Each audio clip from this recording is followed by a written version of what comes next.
안녕하세요. 저는 40 넘는 나이에 늦가기 새신랑이 된 평범하고 재미없는 남자입니다. 아내와 나란히 소파에 앉아 오래된 저의 졸업 앨범을 구경하다 지나온 날들이 회상되어 사연을 보냅니다. 제 고등학교 시절은 아주 고통스러웠어요. 어떤 한 놈한테 된통 잘못 걸렸는지 학창 시절 내내 괴롭힘을 당했거든요. 솔직히 정말 괴로웠습니다. 엄마는 일찍이 도망을 가셔서 얼굴도 잘 기억나지 않고 아버지는 술에 취해 아들을 나몰라라 하느라 고모 손에 옆집 아줌마 손에 이리 치이고 저리 치이며 살았거든요. 늘 술에 찌든 아버지에게 무슨 돈이 있었겠습니까? 때문에 전 참 가난한 학생이었어요. 중학교, 고등학교 때는 모르는 졸업생에게 사이즈도 맞지 않는 교복을 물려받아 학교를 가야 할 정도였답니다. 그런 저를 괴롭히는 소위 말해 일진이었던 그 자식은 아주 다양한 방식으로 저를 힘들게 했습니다. 어렵게 물려받은 교복을 가위로 갈기갈기 찢어놓는 것은 물론이고 그 교복이 없으면 당장 입을 수도 새로 살 수도 없어 손으로 겨우겨우 꿰매어 등교를 하면 꿰맨 자국이 터질 때까지 저를 두드려 패곤 했습니다. 그 자식의 주먹과 발길질에 바닥을 나뒹구는 것은 흔한 일이었습니다.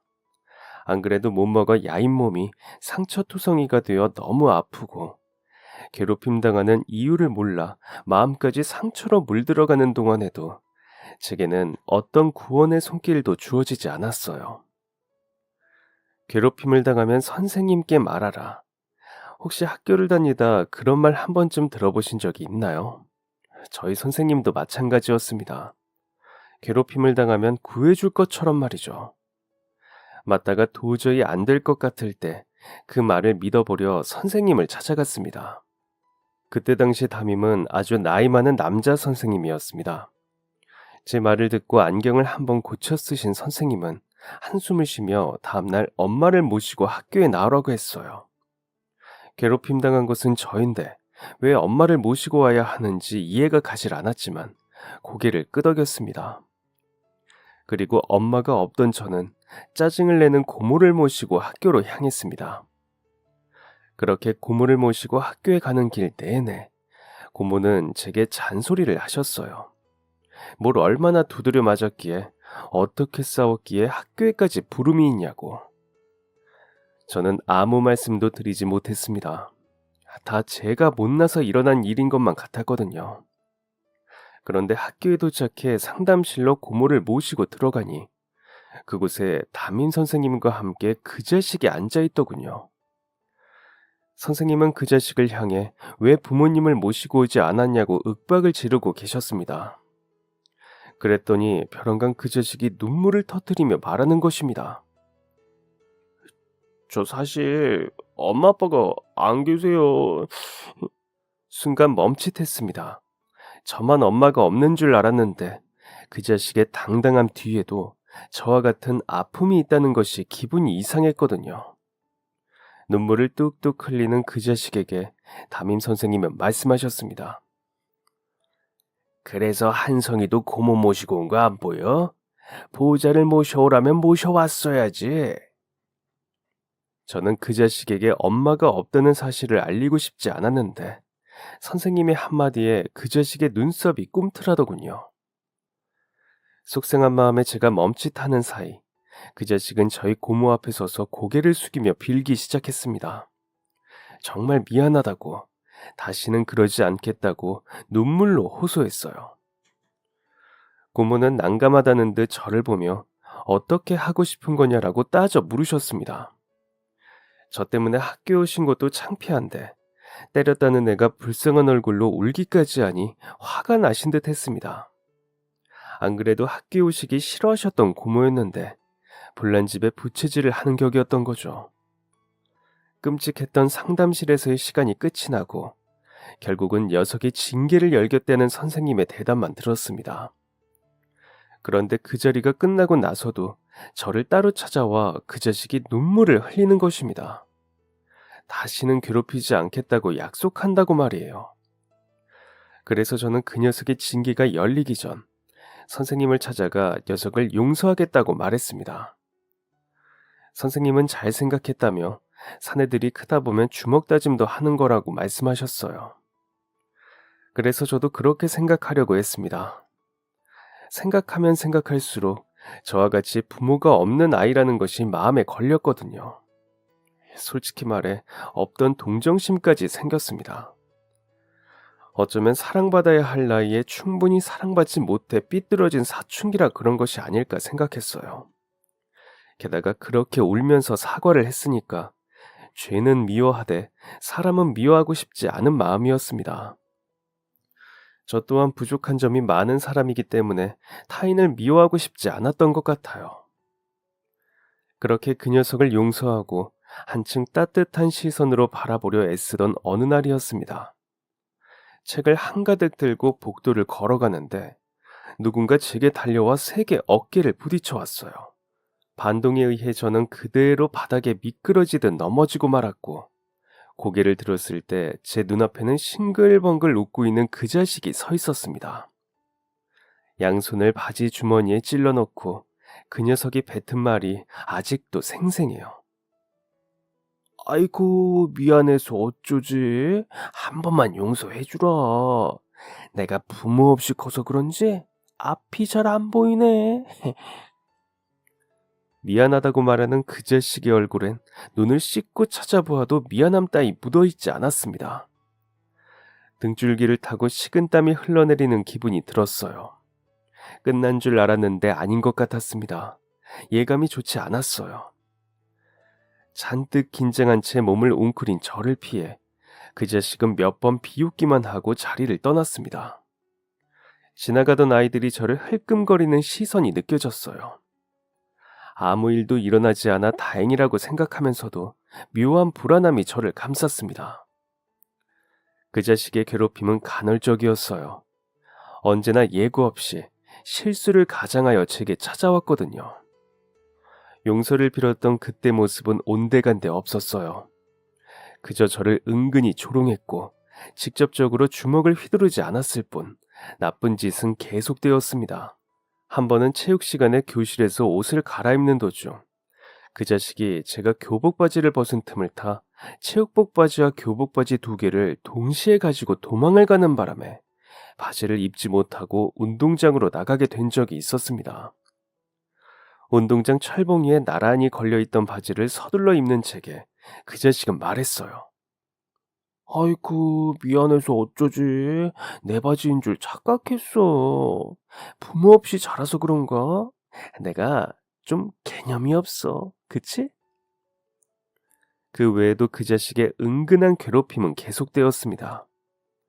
화장실에 간 사이 책상을 아예 빼버린다던가 칠판을 닦다가 실수인 척 제게 던진다던가 그럴 때마다 그 자식의 입에서는 미안하다는 말이 곧장 나왔어요. 마지막엔 꼭 부모 없이 자라 그렇다고 불쌍한 표정을 곁들이면서 말이죠. 저는 큰 고민에 빠졌습니다. 어떻게 해야 이걸 끝낼 수 있을지. 하지만 결국엔 그걸 포기했습니다. 다시 선생님께 말씀드리려 교무실을 찾았을 때 암울한 표정의 저를 보자마자 한숨부터 내쉬는 선생님께 차마 입이 떨어지지 않았기 때문입니다. 불행 중 다행으로 그 자식은 저를 예전처럼 두드려 패지는 않았습니다. 그런 몹쓸 괴롭힘들을 견딜 수 있다면 끝까지 참아야겠다고 다짐했어요. 가끔 견디기 힘든 순간들이 불쑥불쑥 찾아왔지만 졸업하면 두 번 다시 만날 일 없을 거라는 생각에 죽을 힘을 다해 버텼습니다. 그리고 마침내 졸업이라는 해피엔딩이 찾아와 주었어요. 복잡스러우면서도 해방감이 느껴지는 기분에 졸업하면 뭘 가장 먼저 할까 고민하다 봉사활동을 다니기 시작했습니다. 처음 시작은 연탄 나르기였습니다. 어떻게 하면 내 복잡한 마음을 다잡을 수 있을까? 오랜 고민 끝에 내려진 결정이었어요. 마음만 먹으면 얼마든지 좋은 일을 하면서 제 자신을 돌아볼 시간을 만들 수 있더군요. 그때가 추운 겨울이라서 연탄 봉사 활동으로 결정한 것이었지만 아직까지 그때의 결정을 후회하지 않습니다. 누군가를 도우면서 제 스스로를 더 깊이 돌아볼 수 있었던 시간들이었기 때문입니다. 그렇게 우연히 시작했던 봉사활동의 참뜻을 깨닫게 된 저는 졸업을 하고 대학을 다니면서도 종종 봉사활동을 다녔어요. 나쁘지 않았습니다. 아무도 저를 괴롭히지 않았고 아무도 제가 편부모 가정에서 자란 불행한 아이라는 것을 몰랐으니까요. 대학을 다니면서 가입한 봉사 동아리 사람들과는 아주 친한 사이가 되었습니다. 관심 있는 주제가 공통적으로 있다는 것은 사람과 사람 사이를 아주 돈독하게 하더라고요. 그 동아리 활동으로 저는 연탄 봉사뿐 아니라 밥차 봉사 등 다양한 활동에 참여하게 되었습니다. 그렇게 1년이라는 시간이 흘렀어요. 완전히까지는 아니더라도 저의 불행했던 고등학교 시절은 기억 속에서 지워져 갔습니다. 그러던 어느 날, 제게는 번호조차 저장되어 있지 않던 동창 중 한 녀석이 연락이 왔기에 무슨 일인가 했더니 담임 선생님이 심근경색으로 돌아가셨다는 소식을 전해왔거든요. 심장이 벌렁거리는 기분이었습니다. 담임 선생님은 저를 귀찮아하셨고 저도 그런 선생님께 상처를 받으며 학창 시절을 보냈으니 선생님의 죽음이 안타깝긴 했어도 크게 슬프지는 않았습니다. 다만 장례식장에서 그 나쁜 자식을 다시 만나게 될지도 모른다는 생각이 저를 불안하게 만들었어요. 그리고 불안한 생각은 현실이 되었습니다. 최한성? 얼굴 많이 좋아졌다. 어디서 무슨 일이 있었던 건지 그 자식의 몸엔 위협적인 문신들이 휘황찬란했고 온몸은 명품으로 휘감고 있더군요.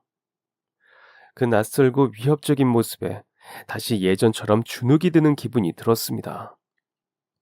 저는 그 애의 말에 대답조차 하지 못했습니다. 잘 살고 있었는데, 평범한 20대 대학생처럼 당당하고 활기차게 지내고 있었는데, 그 자식의 얼굴을 보는 순간 다시 예전의 찌질이로 돌아가는 기분이 들었어요. 그리고 여전히 학비를 벌기 위해 아르바이트를 전전하며 시장에서 떨이로 산 옷을 입고 다니는 저와는 달리 화려한 명품으로 치장한 그 녀석을 보니 기가 죽기도 했습니다.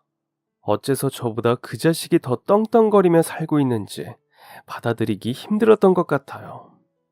그날 이후 잡생각에 시달렸습니다. 어떻게 그 자식을 지워내지? 다시 만났을 때 당당하려면 내가 어떻게 달라져야 할까? 너무 고민이 심해서 동아리 동기들과 술을 마시다가 고민을 털어놓기도 했어요. 그러던 중 동기 하나가 제게 운동을 시작해보는 게 어떻겠느냐 제안했습니다. 그 말에 저는 곧바로 각종 운동을 시작했어요. 합기도, 태권도, 유도, 복싱, 조금이라도 힘을 기를 수 있는 것들이라면 몽땅 배웠습니다. 물론 그렇게 할 수 있었던 것도 처음에 같이 연탄봉사 활동을 다니던 어른들 중 합기도 관장님이 계셨기 때문에 가능했습니다. 저를 보면서 운동 생각 있으면 연락 달라던 그 아저씨의 연락처를 버리지 않고 계속 가지고 있기를 참 잘했다는 생각이 들었었죠. 염치 없지만 도장에 등록할 돈이 넉넉하지 못했던 저는 그 관장님에게 부탁을 드려야 했습니다. 혹시 청소 아르바이트라도 좋으니 굳은 일이라도 하면서 도장 등록비를 할인받을 수는 없겠느냐고 말이에요. 그랬더니 관장님이 그러셨어요. 무조건 오케이지. 너같이 심성 좋은 애들이 운동을 해야 해. 다른 거 배우고 싶은 거 더 없어? 태권도, 유도, 복싱 말만 해. 내가 아는 사람들 소개해 줄 테니까. 정말 감사한 마음이었습니다. 너무 감사해서 저는 시키지도 않은 온갖 굳은 일을 일부러 찾아서 하며 관장님과 인연을 쌓아갔습니다. 그리고 다행히 각종 운동을 배우는 동안 너무나도 좋은 분들을 만나서 예상했던 것보다 훨씬 더 강한 사람이 될 수 있었어요. 몸만 좋아진다고 해서 강해지는 것이 아니라 정신까지 강해지는 효과가 있었습니다. 감사하게도 주변의 모든 사람들이 그 과정을 지켜보며 진심 어린 격려와 응원을 아끼지 않았기에 가능했던 것 같아요. 제게 정말 많은 힘이 되었습니다. 어느 날 복싱을 배우면서 친하게 지내던 한 아저씨가 있었는데 덩치는 거의 강호동만큼이나 큰데 말투는 김혜자 할머니만큼이나 상냥하던 아저씨였어요. 몰랐는데 식당을 하고 계신다고 했습니다. 그래서 운동을 그만두고 나서도 줄곧 그 아저씨를 뵈러 식당을 찾았었어요. 그러다 보니 정이 많이 들었습니다. 막대 먹은 제 친아버지보다 훨씬 더 친아버지 같은 분이었다고 해야 할까요? 정말 다정하고 마음 따뜻한 분이었어요. 그 아저씨가 좋았던 저는 식당이 바쁜 날이면 어김없이 그 자리에 합류해 주방 일부터 서빙까지 빠짐없이 거들었습니다. 장사가 어려 힘든 날이면 온갖 인맥을 동원해 식당을 찾았죠. 동아리 동기들부터 각종 운동을 가르쳐 주셨던 사범님들, 함께 운동을 하며 친해진 사람들, 그리고 그런 인연들이 쌓이고 쌓여 저는 훗날 제 식당을 차리게 됩니다. 물론 설렁탕 가게를 하셨던 아저씨와는 전혀 다른 종류의 식당인 떡볶이 가게였지만 아저씨의 영향이 없었던 것은 아니에요. 사실 영향이 아주 컸죠. 제 손으로 멋지게 일어날 수 있는 것 중에 가장 자신 있는 것이 요리였습니다. 그리고 제가 요리에 자신감이 있다는 걸 깨달은 건 동아리 활동으로 여기저기 봉사 활동을 다니면서 아저씨의 식당 일을 도와드리면서부터였습니다. 나는 네가 도장이나 체육관 차릴 줄 알았는데 식당 개업날 찾아와 주신 모든 분들이 그리 말씀하셨어요. 개업 후 한 달간은 지인발로 운영한다고들 하지만 그 지인분들의 기운이 좋았던 것인지 몇 개월이 흐르고 난 후에도 가게는 장사가 잘 되었습니다. 근처에 떡볶이집이 하나도 없어서 더 그랬던 것 같기도 해요. 가게를 하면서 여러 손님들을 만나고 행복했습니다. 바보 같고 답답했던 저의 학창 시절은 떠오르지도 않을 정도였어요. 좋은 일만 있으니 힘들었던 과거의 그 일이 되새겨지는 순간도 찾아오질 않았습니다. 마음의 평화 덕분이었을까요? 저는 그 가게를 운영하며 또 다른 인연을 쌓기도 했습니다. 바로 제 가게에 임대를 놔준 건물주와의 인연이었어요. 저희 가게의 건물주는 한 아주머니였습니다. 만약 제게 엄마라는 존재가 있었다면 그 아주머니와 비슷한 연령대였을 거예요. 아주머니는 처음부터 인상이 좋으셨습니다. 미소 짓는 두 눈이 기본적으로 장착된 분 같았죠. 웃는 얼굴을 보고 인상을 찌푸릴 사람이 세상에 몇이나 될까요? 아주머니의 얼굴을 보고 있으면 저까지 웃게 되는 신기한 힘이 있었습니다.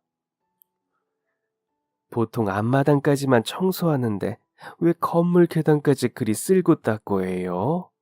왜 제 구역도 아닌 곳까지 새벽부터 쓸고 닦고 하고 있느냐는 말이 그 아주머니와의 제대로 된 첫 대화였습니다. 저는 말했어요. 손님들이 이 길을 걸어서 저희 가게에 오시니까 당연히 제가 해야 마땅하죠. 여기 있는 어느 누구라도 그렇게 생각하지 않을까요? 아주머니께서는 말씀하셨습니다.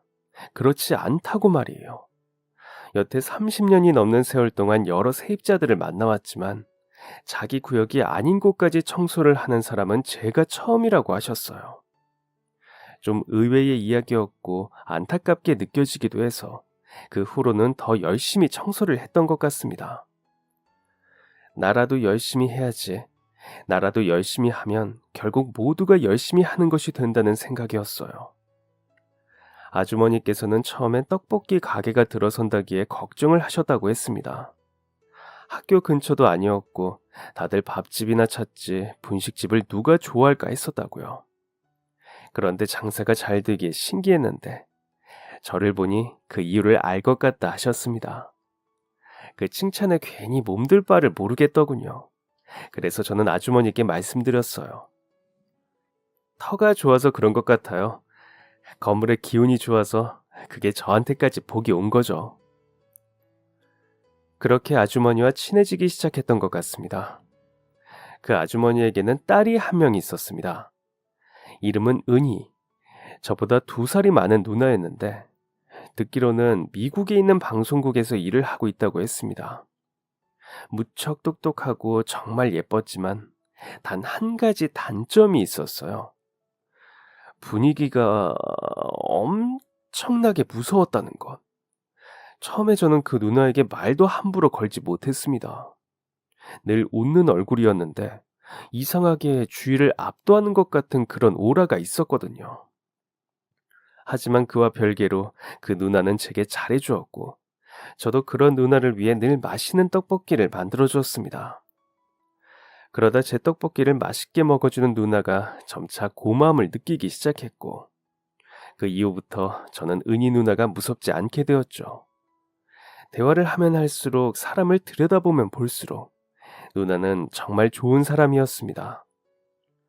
그런 누나에게 고마운 마음에 누나가 미국에 나가고 없을 땐 저라도 더 아주머니께 잘해드리려고 노력했던 것 같습니다. 그래봤자 청소를 열심히 하고 먹을 걸 나눠드리는 것이 전부였지만 말이에요. 그렇게 저는 좋은 사람들 틈에서 행복한 나날을 보내고 있었습니다. 그러던 어느 날 손님이 북적한 시간에 낯익은 얼굴 하나가 문을 열고 들어왔습니다.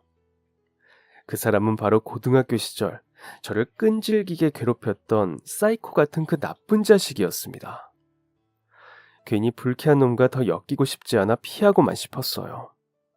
하지만 작은 가게의 직원이라고는 달랑 저 하나뿐이니 직접 주문을 받으러 나가는 수밖에 없었습니다.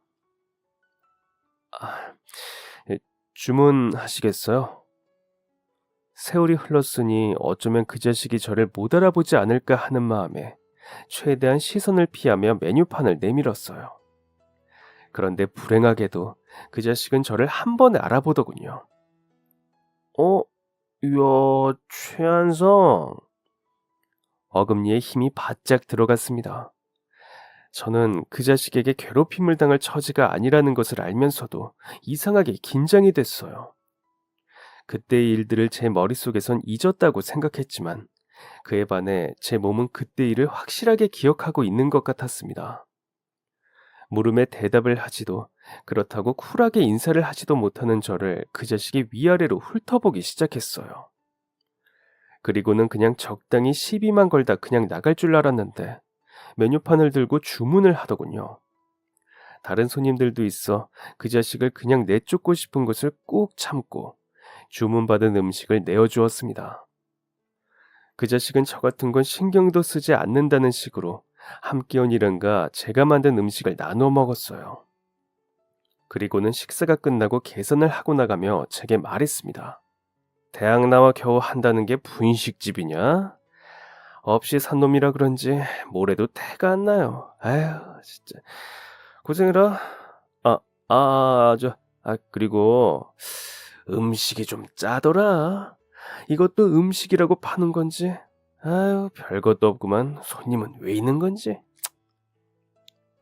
그 비웃음에 다시 옛날 생각이 나고 그동안 다시 만나게 된다면 제대로 한 방 날려주려던 다짐들이 다 무너지고 말았어요.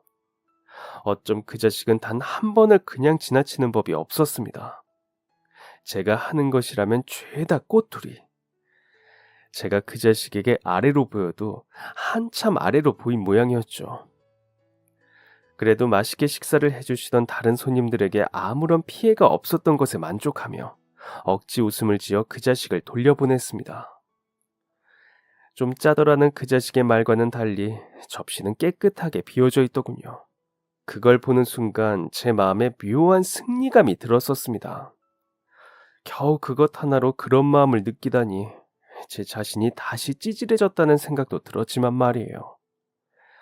그 자식이 다녀갔지만 그 후에도 평소와 다름없는 평화로운 날들이 이어졌습니다. 그래서 날이 가면 갈수록 그냥 손님 대하듯 그 자식이 제게 어떤 말을 짓거리든 그냥 보내길 참 잘했다는 생각이 들었었어요. 그런데 그건 저의 착각이었습니다. 평화로운 줄만 알았던 저희 가게와 저의 일상에 그 자식이 찬물을 끼얹었습니다. 분식집이라고는 저희 가게뿐이었던 그 동네에, 그것도 제 가게 바로 맞은편에 그 자식이 똑같은 메뉴로 가게를 오픈한 겁니다. 제가 그러했듯이 진발로 개업식 내내 그 자식의 가게에 손님들이 북적였어요. 그 효과로 인해 저희 가게에 오던 손님들마저 그곳으로 발걸음하기 시작했고 곧 사그라들 줄로만 알았던 손님들이 한 달이 지나고 난 후에도 북적이는 걸 보며 뒤늦게 알게 된 사실이 있습니다. 바로 저희 가게보다 1,000원씩 더 저렴하게 판매하고 있었던 것입니다. 비슷한 모양새에 비슷한 맛. 그런데 모든 메뉴가 1,000원 더 싸다면 당연히 사람들 눈에 제 식당이 좋지 않게 비춰질 것이었어요. 겉보기에 재료가 큰 차이도 없어 보일 테니 어쩌면 제 음식들이 비양심적으로 비춰질지도 모르는 일이었죠. 그래도 제 마음을, 제 진정성을 알아줄 손님들이 있지는 않을까 기대했지만 시간이 흘러도 그 자식의 가게에 몰린 손님들을 되찾기가 힘들었어요.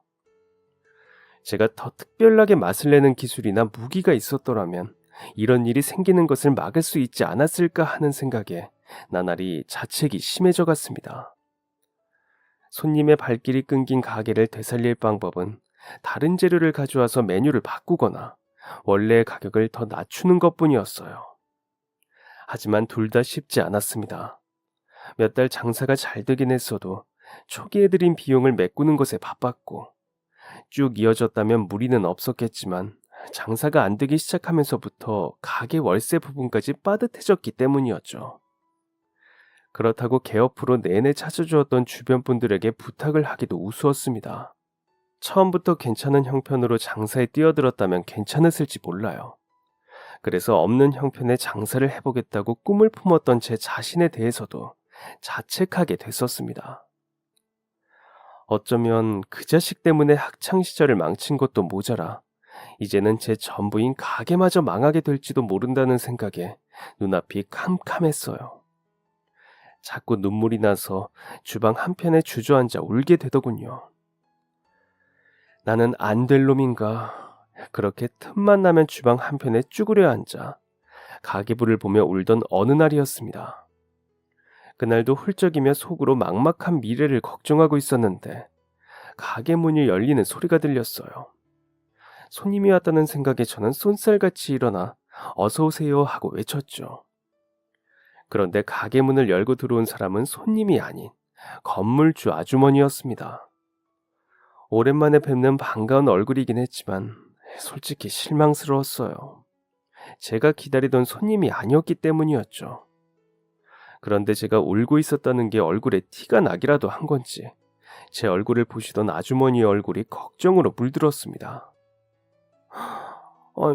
지금 우는 거야? 왜 울어? 그동안 울고 있을 때 아무도 먼저 물어봐 주지 않아서였을까요? 아주머니의 질문 하나에 다시 눈물이 왈칵 터져 나왔습니다. 스스로 참 못난 놈이라는 생각이 들었지만 멈춰지지 않았어요. 아주머니께서는 제 어깨를 두드리며 다시 한번 물으셨어요. 그리고 자기한테 다 이야기해보라고 하셨죠. 그 마법 같은 한마디에 저는 정말 요술에 걸린 사람처럼 속마음을 털어놓게 되었습니다. 건너편에 가게가 생기면서 손님이 그쪽으로 몰렸다는 것은 아주머니께서도 익히 다 알고 계신 듯 했어요. 하지만 그 가게의 사장이 저를 괴롭히던 고등학교 동창이라는 말과 함께 어떻게 헤쳐나가야 할지 모르겠다는 제 마음까지 말씀드리니 그대로 한참을 고민하시더군요. 사이가 많이 나쁜 친구였어? 저는 서러움에 복받쳐 고개를 힘껏 끄덕였습니다. 아주머니께서는 말씀하셨어요. 너같이 심성 고운 녀석한테 사이 나쁜 친구가 있을 이유가 하나밖에 더 있나? 그 자식이 나쁜 놈이겠지. 저렇게 못돼 처먹은 방법으로 친구 가게 망하게 만드는 꼼수만 봐도 저 나쁜 자식이 어떤 심성을 가진 사람인지 다 알 것 같구나. 정말 아주 오래전부터 듣고 싶었던 말이었습니다. 그 말을 아주머니 입을 통해 듣게 될 줄은 꿈에도 몰랐어요. 창피한 것도 모르고 눈물은 속절없이 흘렀어요.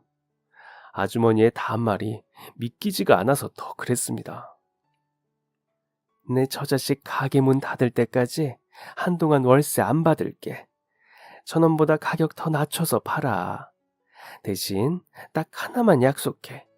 무조건 다시 일어서는 걸로. 그러니 이제 그만 울고 최선을 다해봐. 내가 자네한테 이렇게까지 하는 건 그동안 이 건물 통째로 다 자기 것처럼 아껴주던 자네의 착한 심성을 믿기 때문이야. 그리고 내 입장에서도 건너편 가게에 손님 빼앗기면 나도 손해니 그냥 두고 볼 수가 있나.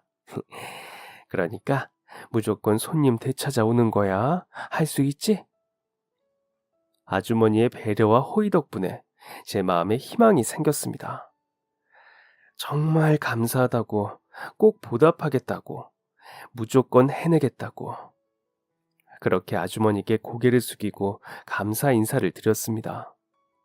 아무리 우리가 서로 친분이 있다고 해도 그런 큰 배려와 호의를 베풀어 주실 줄은 꿈에도 몰랐습니다. 월세가 밀리면 꼼짝없이 쫓겨나는 게 현실이라고만 생각했는데, 너무나도 꿈 같은 일이었어요. 그날 이후 저는 당장 가게의 메뉴판을 뜯어 고쳤습니다. 건너편 가게보다 1,000원 더 내린 가격이었습니다. 사실 그렇게 하면 남는 것이 거의 없었지만 그만큼 그 나쁜 자식에게 이기고 싶은 마음이 간절했죠. 그리고 놀랍게도 그 방법은 손님들에게 제대로 먹혔습니다. 더 싸게 팔았더니 정말 그 전보다 손님이 훨씬 늘어버린 것이었어요. 북적이는 손님들의 영향으로 가게는 다시 문전성시를 이루었고, 제 손에 남길 수 있는 이유는 적었지만 가게를 다시 살리는 것에 성공했습니다. 그리고 얼마 안가 그 자식의 가게는 문을 닫았고 말이에요. 건물주 아주머니의 기지가 없었더라면 일어날 수 없는 일이었습니다. 이런 결과를 가져올 수 있었던 것은 모두 아주머니의 배려와 호의 덕분이었습니다. 그렇게 그 자식의 가게가 망하고 며칠 뒤에 은희 누나가 미국에서 돌아왔습니다. 엄마 집밥보다도 제가 만든 떡볶이가 더 먹고 싶었다며 당당하게 한쪽 테이블을 차지하고 앉은 은희 누나. 저 듣기 좋으라는 소리인 걸 알고 있었지만 그래도 직접 들으니 기분은 좋았어요. 메뉴엔 없지만 누나가 매운 걸 워낙 좋아하고 그리워했을 걸 알기에 팔던 떡볶이에 청양초를 가득 썰어 넣고 튀김과 함께 테이블 위에 올려두었습니다. 총기 없던 눈망울에 금세 빛이 반짝이는 걸 보니 내심 뿌듯했어요. 내가 정성스럽게 만든 음식을 누군가가 좋아해 준다는 것은 식당을 하는 사람으로서 정말 고마운 일이거든요.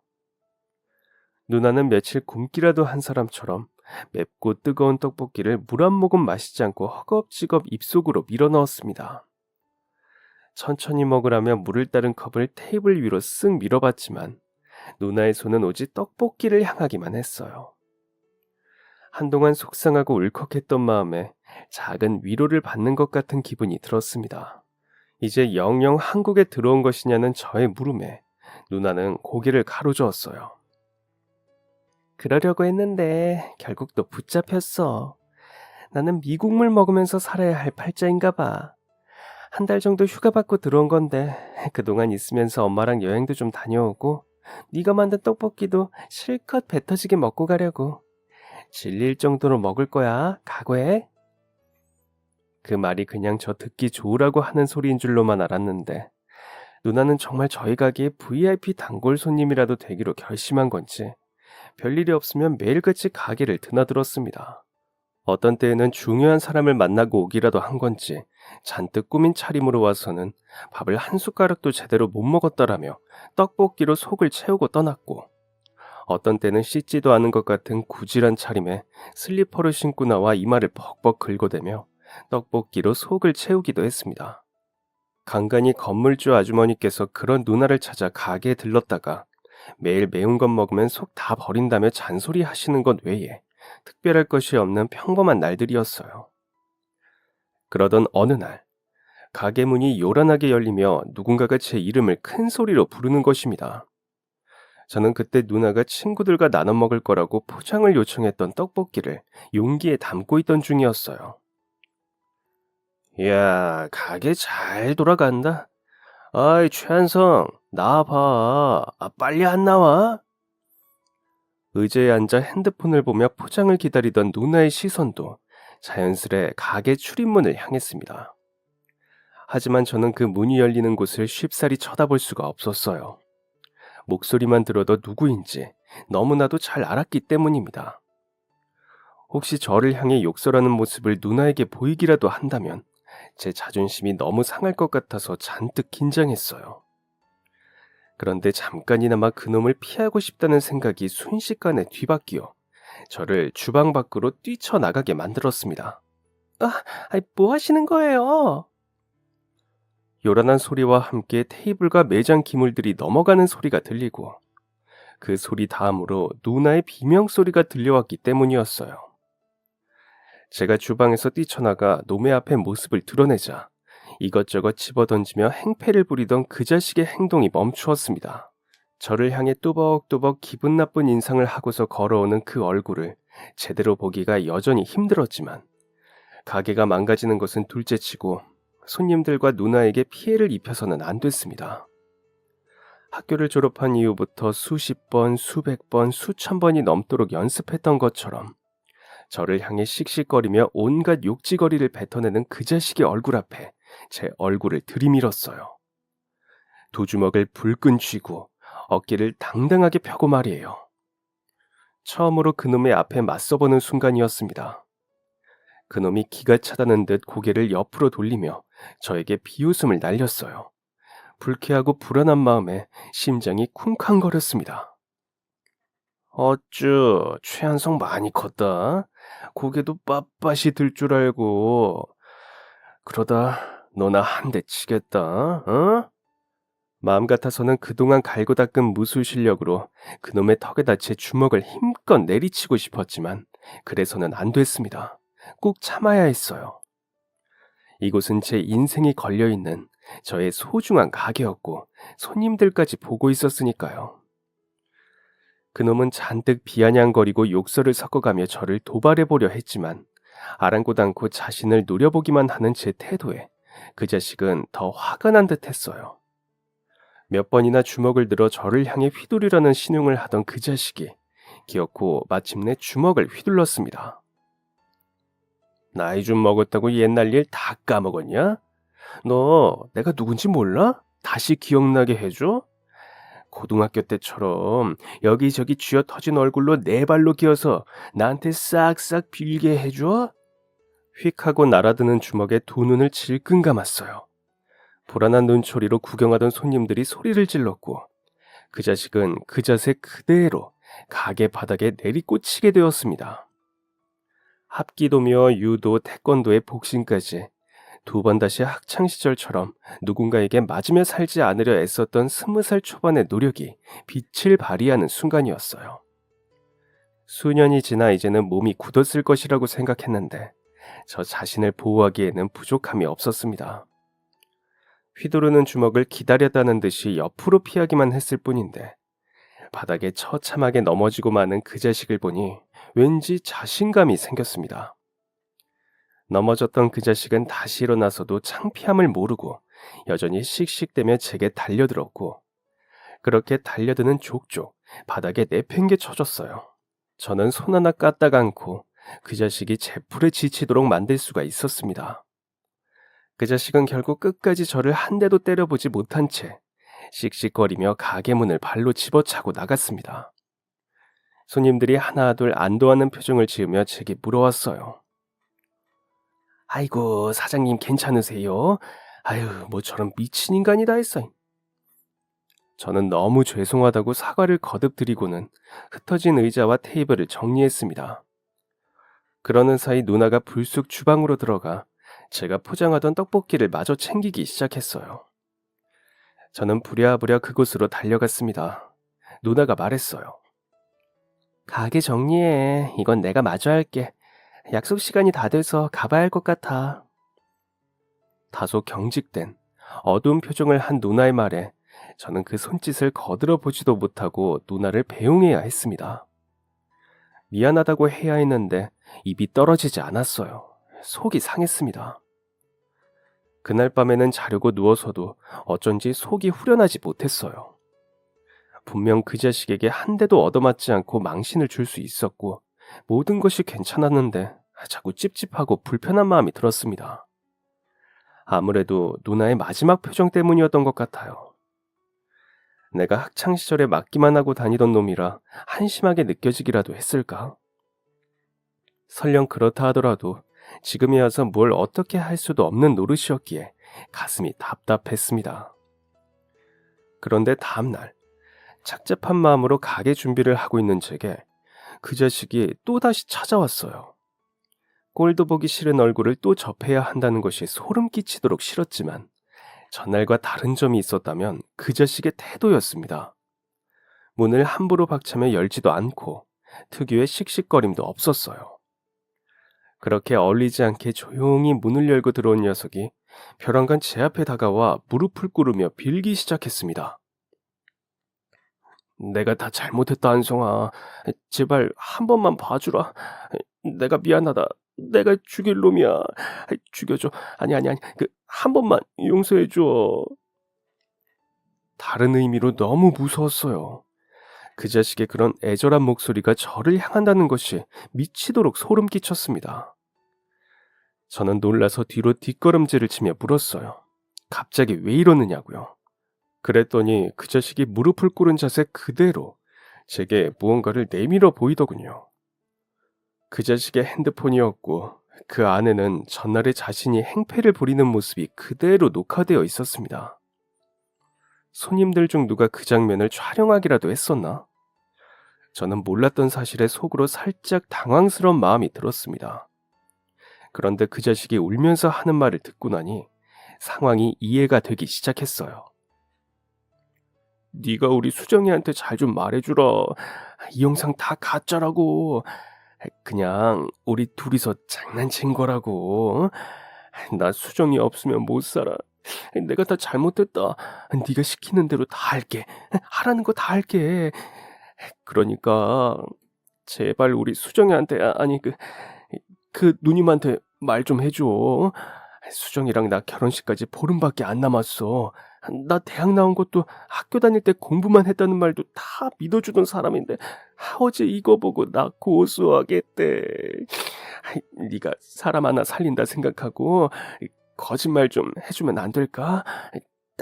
딱 한 번만 제발 도와줘. 내가 이렇게 싹싹 빌게. 제발 부탁이야. 싹싹 빌면서 울어대는 그 자식의 손에 들린 핸드폰 속 영상을 다시 보니 은희 누나가 서 있던 자리에서 찍힌 영상인 것 같았습니다. 누나가 그 자식이 말하는 수정이라는 사람에게 그 영상을 직접 보여준 것 같았어요. 다른 말 없이 서둘러 가게를 빠져나가던 누나의 모습이 떠올랐습니다. 그리고 떡볶이를 주문하며 그날 뒤늦게 받아야 할 청첩장이 있다고 말하던 누나의 말이 생각났어요. 전 그 자식이 사랑하는 수정이라는 사람이 은희 누나와 아는 사이일 것이라고는 전혀 예상하지 못했습니다. 아마 그 자식도 전혀 몰랐겠죠. 그 자식이 울며 매달리는 모습에 마음이 동요되지 않았던 것은 아닙니다. 하지만 아주 오래전 학창시절의 기억이 떠올렸죠. 그 모습에 두 번 다시 속지 않으리라. 더는 예전의 그 어수룩한 찌질이가 되지 말자. 예전 같았더라면 매달리는 그놈을 뿌리치지 못하고 어물쩍 눈물에 넘어갔을지도 모릅니다. 하지만 이제는 달랐어요. 그때의 멍청이는 더 이상 존재하지 않았습니다. 저는 제 발목을 잡고 늘어지듯 애원하는 녀석을 뿌리치며 말했습니다. 괜히 나한테 와서 이러지 말고 뿌린 대로 거두었다고 생각해. 네가 그분한테 했던 거짓말들 내가 아니었어도 어차피 언젠가 다 들통날 일이었잖아. 내 핑계 대지 마. 네가 놓은 덫에 네가 걸린 것뿐이야. 학교 다닐 때 공부는커녕 그렇게 애들 패는 것만 하고 다니더니 꼴 좋다. 도와달라고? 도와야지 그럼. 네가 결혼하려던 사람이 우리 누나랑 아는 사이라니까 더더욱 도와야지. 너 같은 자식이랑 단 1초라도 더 엮일 일 없게 그분을 도와야지. 애원하던 그 자식의 눈빛이 잠깐 변하는 것이 느껴졌지만 예전처럼 제게 해코지를 하지 못했습니다. 싹싹 비는 그 자세 그대로 가게 밖으로 끌어내는데도 제발 한 번만 용서해달라는 말만 반복할 뿐이었어요. 억지로 떼어내고 가게 안에 들어오고 나서야 참았던 숨이 왈칵 터져나왔습니다. 터질 것 같은 심장을 손으로 꾹꾹 누르며 가게 문 밖에서 오열하는 그 자식을 무시했어요. 엉엉 울며 제게 싹싹 비는 그 자식의 모습이라니 속이 후련해 눈물이 났습니다. 그날 뒤늦게 가게를 찾은 누나는 제게 말했습니다. 덕분에 축의금 굳었는데 마치고 술 한잔 할까? 술잔을 주고받으며 누나는 제 과거 이야기를 듣고 그 어떤 말도 함부로 하지 않았고 그 배려 넘치는 모습이 제게는 커다란 위로가 되었던 것 같아요.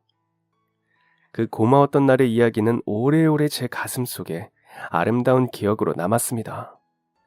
저는 가게가 바빠서 가게를 챙겨야 해서라는 핑계로 연애도 결혼도 하지 않고 지냈어요. 그리고 다시 미국으로 떠났던 누나가 한국으로 돌아오게 되었을 때 누나는 제게 물었죠. 으이그, 왜 아직 결혼도 안 하고 청승이냐? 저는 말했습니다. 그래야 누나 축의금 낼 돈이 굳어서 우리가 술 한 잔을 더 할 수 있지 않겠느냐고 말이에요. 그 후 조금 무섭고 터프했던 누나가 이제는 제 아내가 되었습니다. 그리고 누나는 그 후 쭉 한국에 들어와 살게 되었습니다. 제 한심한 과거를 알고도 멋있게 위로할 줄 아는 누나에게 제 남은 인생을 다 바쳐보려고 합니다. 매사 쿨하고 강단 있는, 하지만 내면에는 따뜻함이 묻어나는 아내의 모습을 보고 있노라면 존경심까지 든답니다. 그리고 지금의 아내와 함께 장모님을 돌보며 행복한 나날을 보내고 있습니다. 관장님과는 종종 옛날의 그때를 추억하며 지금도 시간이 될 때마다 봉사활동도 다닙니다. 가족이 생긴다는 것은 정말 행복한 것 같습니다. 하지만 이 모든 것이 제 덕이라고 생각하지 않습니다. 제 주변에 계신 많은 분들의 도움으로 저는 뒤늦게 진짜 어른이 될 수 있었다고 생각하거든요. 그러니 앞으로도 제게 도움 주신 분들에게 이 은혜를 조금씩이라도 갚아나가면서 지금처럼 모두와 함께 행복하게 살아나가려고 합니다. 그럼 지금까지 사연 들어주셔서 감사합니다. 사연이 재미있으셨다면 구독과 좋아요 부탁드려요. 감사합니다. 안녕히 계세요.